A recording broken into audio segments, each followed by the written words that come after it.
Film ini rilis pada tahun 2015. Yuk langsung aja kita masuk ke ceritanya. Di awal film diceritakan seorang perempuan pekerja kantoran bernama Lynn Truly. Hari itu saat dia tiba di kantor, dia disambut gembira oleh atasannya dan rekan-rekan kerjanya. Mereka mengucapkan selamat atas keberhasilannya memenangkan kerjasama dengan klien. Atasannya bahkan menasihati semua karyawan untuk mencontoh Truly karena segalanya tampak sempurna. Sampai saat malam hari tiba, ia masih sangat sibuk lembur kerja malam itu. Beberapa anak buahnya sudah mau beranjak pulang. Tiba-tiba Truly ditelepon pacarnya yang marah-marah gara-gara ia keasikan kerja dan lupa dengan janji kencan mereka. Saking kesalnya, si pacar mengancam Truly untuk datang dalam waktu 5 menit atau dia akan pergi. Mendengar hal itu, Truly menjadi panik. Ia pun langsung beranjak pergi. Lalu tiba-tiba saja atasan mereka masuk dan memerintahkan Truly dan anak buahnya untuk menyiapkan laporan meeting sekarang juga. Anak buahnya diam-diam memohon kepada Truly agar tidak menerima perintah itu.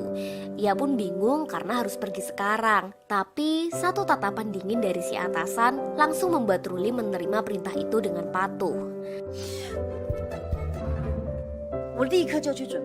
Saat mereka tengah istirahat, Truly berusaha menghubungi pacarnya tapi tidak diangkat.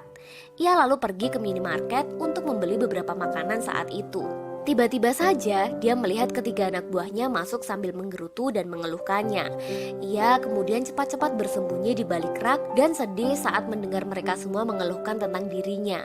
Bos menyuruh mereka mencontoh Truly, padahal tidak ada satupun yang ingin mencontoh Truly.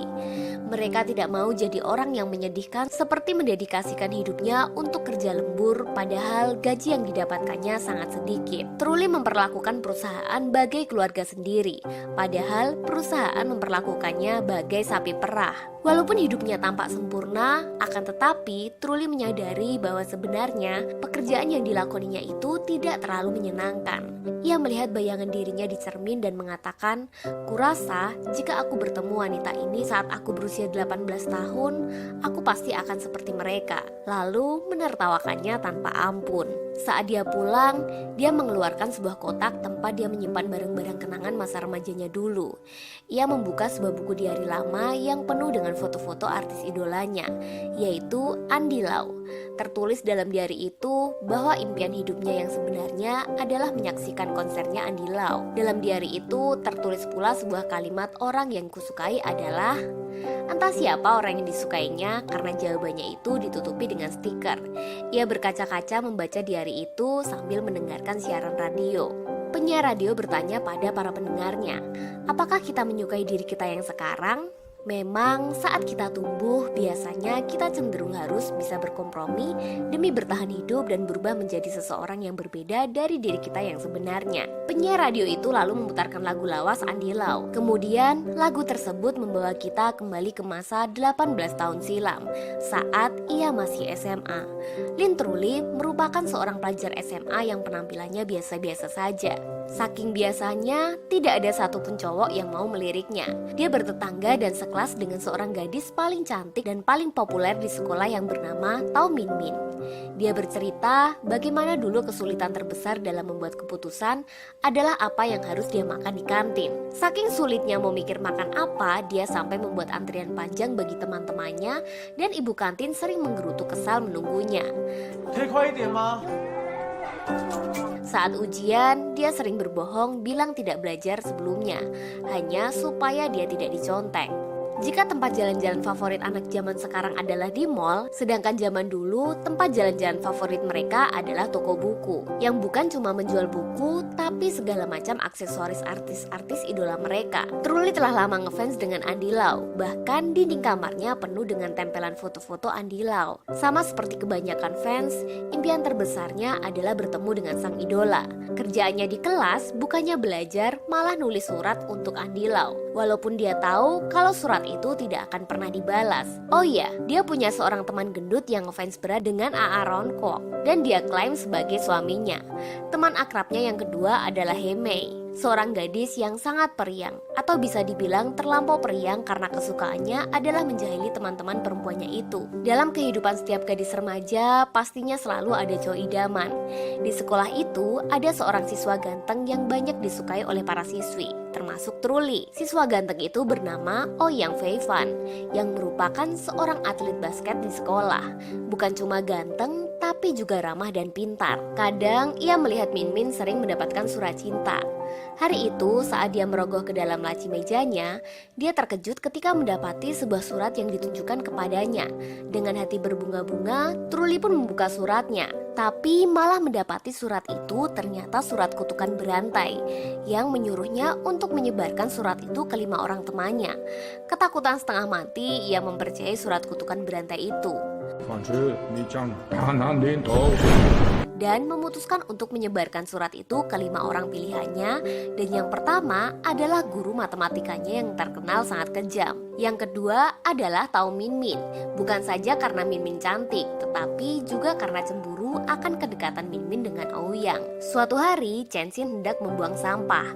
Saat itu dia baru sampai pojokan belakang gedung sekolah. Dia pun melihat Ouyang juga sedang membuang sampah, sementara para siswa berandal sedang berkumpul sambil bermain-main dengan sebuah tong. Saat dia hendak pergi, tong itu sengaja dikelindingkan kepadanya. Dari dalamnya muncul seorang siswa yang gemeteran karena ketakutan. Ketua siswa berandal itu muncul saat itu dan Ouyang langsung mencengkeram kerah bajunya dengan penuh amarah. Tapi untunglah Pak Guru datang dan melerai mereka sebelum terjadi perkelahian. Ketua siswa berandal itu adalah Su Taiyu, siswa dengan ranking paling akhir dan paling ditakuti di sekolah. Kerjaannya hanya memimpin perkelahian dengan para siswa sekolah lain. Bahkan rumor jelek beredar tentangnya sampai-sampai tidak ada satupun sekolah yang mau menerimanya selain sekolah mereka. Karena dia ditakuti oleh semua siswa, dia sering ditunjuk untuk menjadi petugas patroli ketertiban sekolah. Dan karena itulah Truly memutuskan untuk mengirimkan surat ketiga pada Taiyu. Saat itu Taiyu sedang dalam perjalanan pulang ketika dia menemukan surat itu dari dalam tasnya. Surat itu tidak ada pengirimnya di bagian belakangnya dan direkatkan dengan stiker Andilau. Taiyu senang dan mengira itu adalah surat cinta. Dia pun langsung berhenti di tengah jalan untuk membuka surat itu dan membacanya. Tapi isinya malah membuatnya sangat tercengang. Dia membeku di tengah jalan sambil membaca surat itu cukup lama. Sampai-sampai dia tidak melihat mobil yang melaju kencang ke arahnya dan menabraknya.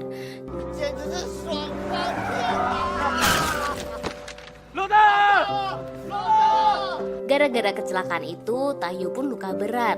Kepalanya diperban dan dia harus jalan pakai kruk. Saat dia kembali ke sekolah, tampangnya tampak sangat garang dan menakutkan. Anak buahnya bahkan mengancam akan mematahkan tangan dan kaki siapa saja yang telah mengirimkan surat kutukan itu pada Taiyu. Tentu saja Truly sangat ketakutan dan tidak berani mengaku.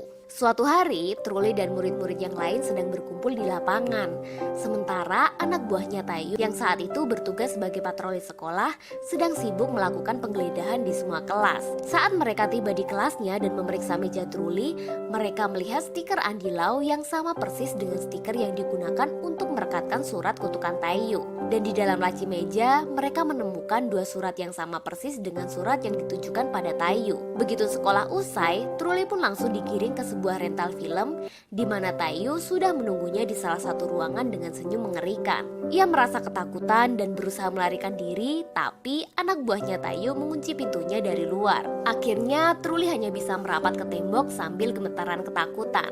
Taiyu langsung membentaknya dan menuntut jawaban kenapa Truly tidak menyukainya sampai mengiriminya surat kutukan itu. Truly pun berusaha berkilah dengan mengatakan kalau dia melakukannya karena Taiyu itu tinggi, tampan, dan mirip Andilau. Tapi tentu saja Taiyu tidak percaya. Dia sudah tahu kalau surat kutukan itu gara-gara Ouyang. Taiyu lalu mendekatinya dengan pandangan menakutkan dan menanyakan beberapa hal yang malah membuatnya bingung. Di antaranya pertanyaan seputar biodata dan salah satu film favorit. Dan setelah puas mendapatkan jawaban jujur, Taiyu malah mengatakan sesuatu yang jauh lebih mencengangkan. Ia ingin berteman dengan Truly. Akan tetapi teman yang Taiyu maksud sebenarnya adalah menjadi budaknya. Setiap hari Truly dipaksa melakukan segala macam perintahnya, mengerjakan semua PR-nya atau memesankan makan siang berupa mie minyak wijen. Tapi mie-nya tidak boleh dicampur dengan kuah wijennya. Sejak jadi budaknya itu pula, Truli jadi sering dipaksa melakukan berbagai hal yang selama ini tidak pernah dilakukannya. Seperti bolos sekolah untuk bermain sepatu roda, dan hari itu Truli dipaksa bermain sepatu roda padahal dia sama sekali tidak bisa bermain sepatu roda. Alhasil yang dilakukannya hanya pegangan di terali besi sambil berusaha keras untuk tidak terjatuh. Sementara Tayu asik sendiri berputar-putar tanpa mempedulikan Truli. Tiba-tiba beberapa siswa berandal dari sekolah lain yang merupakan musuhnya Tayu datang ke arena. Setelah mendengar informasi yang mengatakan kalau pacar si bos sedang dirayu sama Tayu. Setibanya di sana, mereka memang melihat Tayu sedang bermain dengan gadis itu. Karena merasa kesal, ketua geng itu langsung memerintahkan anak buahnya untuk mengejar Tayu. Perkelahian pun akhirnya pecah. Tayu dan anak buahnya berhasil menghajar beberapa orang. Tapi saat itu Tayu sedang lengah. Seseorang menghantam kepalanya dengan tongkat. Seketika itu pula Tayu langsung terjatuh kesakitan.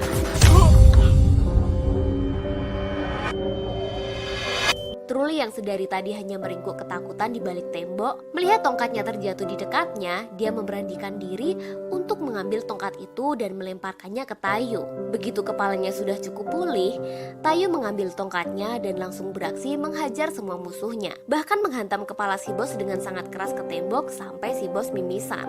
Mereka pun akhirnya menyerah dan pergi. Lalu dalam perjalanan keluar, si bos sempat melihat Truli dan mengenali seragam sekolahnya sama dengan Tayu. Gara-gara perkelahian itu, Tayu dan kedua anak buahnya beserta Truli dipanggil menghadap kepala sekolah. Setelah menginterogasi Tayu dan teman-temannya, kepala sekolah tidak mendapatkan jawaban apapun. Kemudian, kepala sekolah mencoba menamai Chensin tentang apa yang terjadi di arena skating itu. Tapi Tayu dan anak buahnya diam-diam mengancam akan membunuh Ouyang kalau Truli berani buka mulut. Dan akhirnya ia pun menyerah dan pura-pura tidak ingat apa-apa tentang kejadian itu. Kepala sekolah pun akhirnya menghukum Truli untuk membersihkan kolam renang.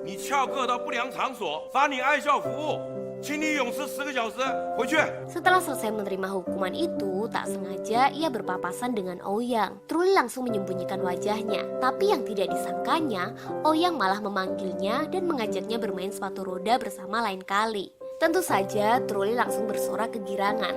Saking bahagianya, dia bahkan mengerjakan hukuman sambil berdendang riang. Di tengah kesibukannya, tak sengaja dia melihat Min Min sedang bicara dengan seseorang dan tidak sengaja pula ia mendengarkan pembicaraan mereka yang membuatnya sangat amat tercengang.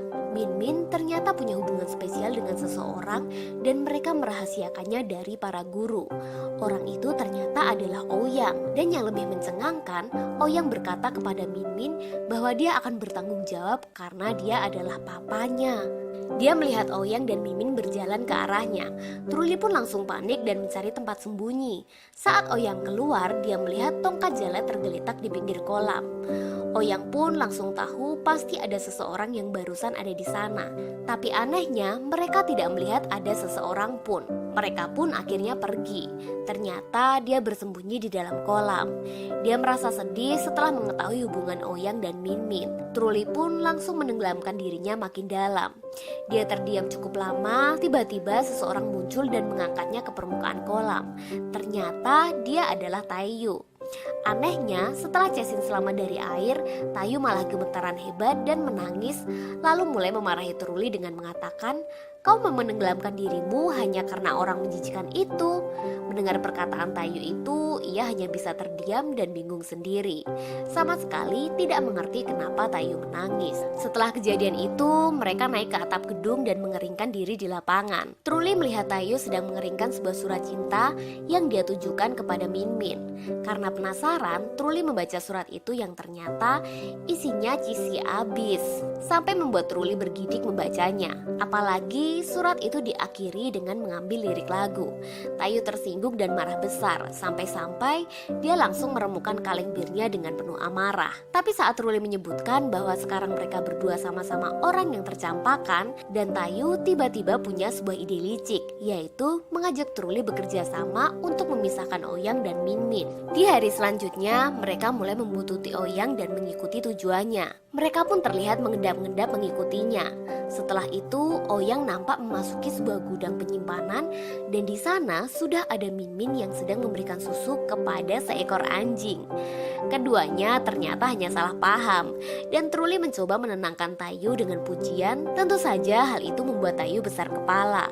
Tayu pun mulai menjalankan rencananya yang lebih ekstrim dengan cara nembak Min secara langsung. Saat Min hendak pulang, teman-temannya Tayu menghadangnya dan membuatnya ketakutan. Tayu pun muncul tak lama kemudian, lalu dengan gaya sok gagah dan sok keren yang kemudian menembak Min. Dan Min pun menjawab dengan menabrak kaki Tayu dan pergi begitu saja, alias ia pun ditolak. 明敏同学，要不要做我女朋友？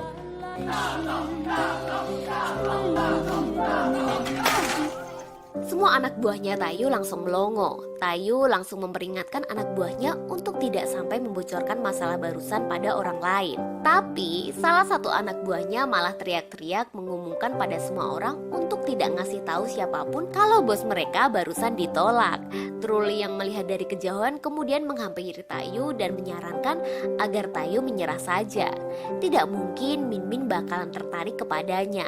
Tapi Tayu tidak mau menyerah begitu saja. Ia pun menemukan selebaran yang isinya jasa menangkap anjing liar. Ia mempunyai ide untuk mengambil anjing itu. Dan setelah anjing menghilang, maka tidak ada alasan untuk mereka bersama. Mereka pun mengambil anjingnya dan berencana menyembunyikannya. Karena tidak ada tempat, Tayu kemudian meminta Truli untuk memeliharanya. Mereka bercanda dan berlarian saat akan memberi nama untuk anak anjing itu. Sementara di kelas, Min sedang bersedih karena kehilangan anak anjingnya. Tak lama, Truli mendapatkan panggilan untuk ruang guru. Karena guru tersebut mendapat laporan jika yang menulis surat berantai itu adalah Truli. Di saat yang bersamaan, Tayu sedang mendapat wejangan dari guru lain. Namun, hal yang tak terduga saat itu, Tayu mengaku jika yang menulis surat itu adalah dirinya sendiri. Kedua guru itu kemudian bergantian memarahi dirinya. 是我写的。非常好，林同学，你回去。 Dan salah satu guru itu mengatakan jika dulunya Tayu anak yang cukup cerdas dan pernah mengikuti kompetisi sains. 那是因为你国中念的是数理自由班，还代表学校参加奥林匹亚的竞赛。 Mendengar itu, Truli sedikit kaget dan bertanya-tanya mengenai berita itu. Sepulang sekolah, Truli dan Tayu pergi ke sebuah toko buku. Truli memberikan cara-cara untuk mendapatkan perempuan yang disukai dan memberi buku puisi kepada Tayu agar lebih romantis. Saat itu, Truli mulai mencari tahu kedekatan antara Tayu dengan Ouyang dari buku album sekolah. Kemudian, Truli menghampiri dan menanyakan kepada Ouyang mengenai kedekatan keduanya. Ouyang kemudian menceritakan jika Tayu mulai berubah ketika dia merasa tanggung jawab atas kematian temannya yang bernama Ayuan. Karena di saat itu mereka sedang melakukan lomba berenang. Sejak hari itu ia selalu menyalahkan dirinya dan berubah menjadi anak yang nakal. Tentu saja itu memberikan Truli suatu ide. Ia memanggil Tayu untuk lomba lari menggunakan sepatu roda. Dan yang menang dapat meminta permintaan apa saja. Dan ia pun mulai berlari. Saat itu Truli nampak jatuh berkali-kali. Dan Tayu berusaha menghentikannya. Namun Truli bersikeras untuk melewati garis itu. Setelah bersusah payah dan berjatuh berkali-kali, ia sampai di garis yang dimaksud. Tayu pun menegur Truli yang melakukan tingkah konyol itu. Tetapi Truli justru mengatakan jika kematian Ayuan adalah takdir dan berhenti menyalahkan diri sendiri. Mendengar itu, Tayu menjadi marah dan berteriak kepada Truli untuk menghentikan ocehannya itu. Tayu kembali teringat kejadian dengan Ayuan di laut dan terlihat Tayu tersenyum bahagia. Setelah hari itu, Tayu menjadi lebih memperhatikan pelajaran. Terlihat ia mulai aktif bertanya kepada guru meskipun buku yang dia bawa itu salah. 接上第几页？ 125页第7章。 Sepulang sekolah, Tayu meminta Truli untuk menemaninya belajar. Truli pun berusaha tampil secantik mungkin dan pergi menemui Tayu yang sudah datang terlebih dahulu. Tayu yang melihat dandanan Truli nampak memberikan komentar. Tapi di sisi lain, respon Tayu sebenarnya senang. Namun saat itu ia berusaha untuk menyembunyikannya. 你有点面熟，你是我的高中老师。 Mereka terlihat akan belajar bersama di sebuah kafe. Dan tanpa sengaja, Min juga baru saja datang menghampiri Tayu. Kemudian ia memberikan semangat untuk tetap belajar.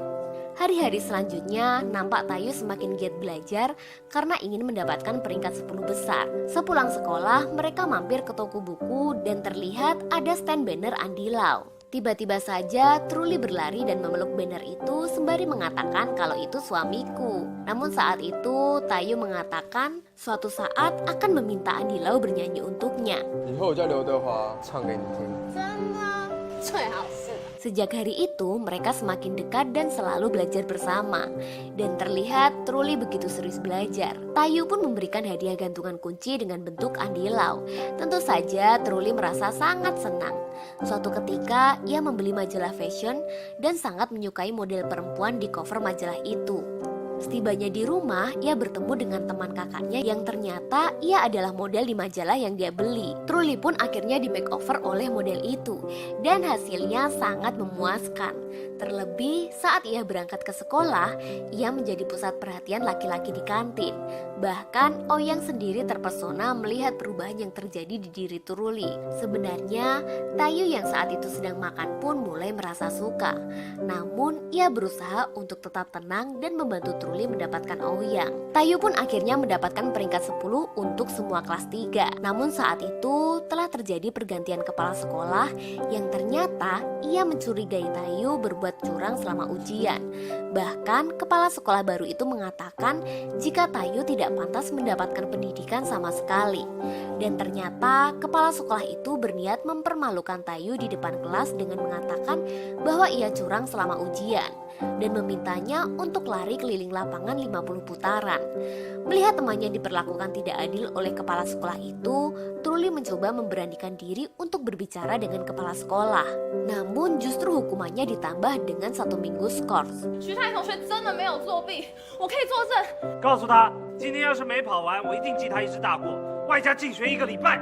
Belum sempat menyelesaikan hukuman, Tayu pingsan karena kelelahan. Dan setelah kejadian itu, Truly berniat mengajukan protes kepada kepala sekolah yang baru itu. Ia pun dibantu beberapa temannya membuat selebaran dan membagikan kepada seluruh siswa di sekolah. Dan terlihat Ouyang membantu membagikan selebaran itu guna mencari simpati dari Truly. Namun usahanya itu ketahuan seorang guru yang kemudian memanggil orang tua Truly di sekolah. Ia pun akhirnya diskors. Tayu yang mendengar itu segera menemui Truly dan ingin melihat keadaannya. Dan Tayu pun akhirnya mengajaknya ke taman bermain dan mengajarinya sebuah sepatu roda. Di sini terlihat Truly semakin terbiasa dan menjadikannya semakin dekat. Keesokan harinya nampak di sekolah sedang diadakan perayaan ulang tahun sekolah. Dan salah satu acara di dalamnya adalah mengumumkan 10 siswa teratas yang akan menerima penghargaan. Tayu dan teman-temannya begitu yakin karena memang Tayu mendapatkan peringkat 10. Tak terkecuali Truly yang begitu bangga dengan usaha Tayu tersebut. Satu persatu semua siswa dipanggil dan tiba peringkat ke-10, kepala sekolah justru mendiskualifikasi peringkat 10 karena dinilai curang. 为什么没有第10名？因为学校严厉谴责考试作弊的行为。 Tentu saja hal itu menimbulkan rasa kecewa dan rasa tidak terima karena diperlakukan secara tidak adil. Kemudian terlihat Truly yang maju dan menggulung roknya sampai berada di atas lutut yang merupakan wujud protesnya dan ingin mendapatkan hukuman. 我的裙子比膝下短3公分，请主任处分。现在这些不重要。 Satu persatu siswa di sekolah itu pun mulai menunjukkan sikap protesnya. 报告主任，我有女儿。 Dan diakhiri dengan wakil kepala sekolah yang akan kembali meninjau peraturan, sehingga para siswa lebih tenang dalam belajar dan memulai pesta perayaan ulang tahun sekolah. Libur sekolah pun tiba, mereka memutuskan untuk camping. Mereka saling berboncengan, Ouyang dengan Truly, sedangkan Tayu dengan Min Min. Tetapi saat mereka saling berboncengan, keduanya memperlihatkan sikap saling cemburu. Setelah sampai di tempat camping, mereka terlihat bersenang-senang dan menikmati kebersamaan mereka. Setelah itu, Truly dan Tayu mendapat bagian mencari kayu bakar untuk api unggun. Sepanjang perjalanan, mereka berdua sangat asik menikmati keindahan malam tersebut dan saling mengucapkan janji. 不要再打架，不要让在乎你的人担心。答应。Saat mereka duduk berdua itu, mereka melihat bintang jatuh dan Truly meminta Taeyu untuk mengucapkan permohonan. Tanpa sengaja, Ouyang melihat kedekatan mereka berdua. Saat ujian tiba, tidak terlihat sedikit pun keberadaan Taeyu. Truly pun berulang kali menghubungi Taeyu, namun tidak pernah diangkat. Dan tak lama ia mengetahui bahwa Taeyu datang ke ruangan kepala sekolah. Disitulah Truly melihat wajah Taeyu yang babak belur dan nampak marah dengannya karena mengingkari janji untuk tidak berkelahi. Dan sepulang sekolah, teman-teman Taeyu datang membawakan stand banner Andy Lau dan juga kaset rekaman yang boleh diputar setelah kelulusan. Nampaknya hari itu adalah hari ulang tahun Truly. Ia pun sangat senang mendapatkannya. Keesokan harinya terlihat Taeyu datang ke kelas Truly dan tanpa bertanya, Truly menarik dan mengajak Taeyu berlarian menuju atap gedung. Tibanya di atas, Truly mengucapkan terima kasih untuk hadiahnya. Sedangkan Taeyu juga memberikan ucapan ulang tahun. Namun tak lama, ternyata Minmin datang menemui Taeyu. Kemudian Taeyu mengatakan kepada Truly bahwa Minmin mengungkapkan perasaan suka kepadanya. Saat itu sangat terlihat perasaan Truly campur aduk. Dia menangis kecewa kepada dirinya dan mencoba menahan di depan Taeyu. Bahkan saat ia terjatuh, ia melarang Taeyu untuk menolongnya. Dan ia pun segera pergi menangis sejadi-jadinya. Hari-hari selanjutnya ia sudah jarang bertemu dengan Taeyu. Dan ia mendengar kabar dari teman Minmin yang mengatakan jika Taeyu pergi ke luar negeri. Tak menunggu lama, Truly mencari kebenaran berita itu dengan mendatangi ruang kelasnya. Dan ternyata memang benar Taeyu pergi tanpa pamit. Kini Ouyang lebih sering menghibur dan menemani saat Truly kesepian. Suatu ketika ia mengingatkan untuk memutar kaset yang sebelumnya diberikan saat ulang tahun. Kemudian Ouyang menceritakan yang sebenarnya terjadi di saat camping antara dirinya dan Taeyu. Mereka berdua berbicara empat mata dan menceritakan awal pertemuan dengan Truly melalui surat kutukan itu. Yang selanjutnya ia ingin mengenalnya lebih jauh dan setelah semakin mengenal Truly, dirinya semakin sayang. Ia selalu ingin membuat Truly bahagia. Bahkan Taeyu rela mengorbankan dirinya untuk melindungi hadiah untuk ulang tahun Truly yang membuatnya harus dioperasi karena luka di kepala. Dan saat ia mendengar suara dari kaset pemberian Taeyu, Truly benar-benar dibuat semakin galau karena mendengar ungkapan perasaan orang yang dicintai. 虽然你又矮又笨，还喜欢别的男生，我还是很喜欢你。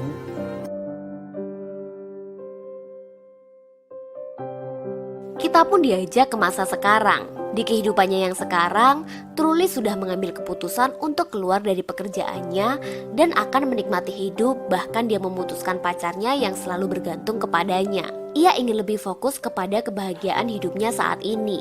Tetapi hal tersebut tidak berlangsung lama karena dia kembali gagal mendapatkan tiket konser Andy Lau yang sudah diidam-idamkan sejak lama. Truly datang ke tempat konser hanya sekedar ingin berfoto dengan spanduknya. Namun tak diduga, ia justru bertemu dengan Andy secara langsung karena saat itu ia sedang beristirahat.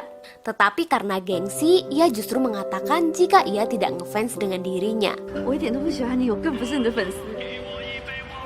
也不知道是谁唱的，我把它关掉换一个。 Hal itu bertolak belakang dengan lagu yang didengarnya. Saat itu, Truly tidak membuang waktu untuk sekedar minta foto dengannya. 我可不可以跟你拍个照？虽然你觉得我很普通，不是我粉丝，我能拍吗？ Dan Andy ingin ia dapat melihat konsernya.